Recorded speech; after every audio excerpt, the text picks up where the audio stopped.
Salut, c'est Raphaël et bienvenue dans ce débrief de l'actu des relations entre la Suisse et l'Union européenne.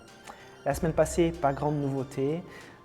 J'en profite pour peut-être souligner deux éléments qui sont intéressants dans ce contexte. Tout d'abord, la constitution de la Commission européenne du côté de Bruxelles est toujours en cours. Ils ont maintenant, respectivement le Parlement a maintenant auditionné tous les candidats commissaires et des discussions sont en cours pour la finalisation de cette équipe. Ça reste ouvert encore si elle pourra entrer en fonction en décembre ou est-ce que ça sera peut-être même janvier. Mais voilà, le processus suit son cours. Pour le dossier suisse, ça devrait encore être dans la nouvelle équipe le commissaire actuel Maroš Šefčovič qui s'en occupera, mais ça reste à confirmer, l'équipe n'étant pas totalement finalisée.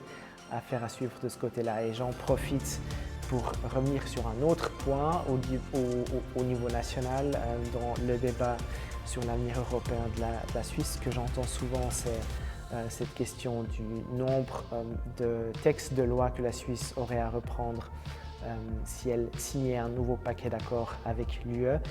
La réponse, elle est toute simple, 150, c'est ce que le Conseil fédéral a communiqué récemment.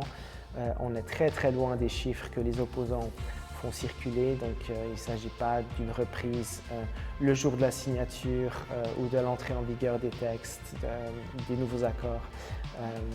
Il ne s'agit pas de 2000, 5000, 6000 ou même 8000 textes de loi. Loin de ça, on est très loin de ça.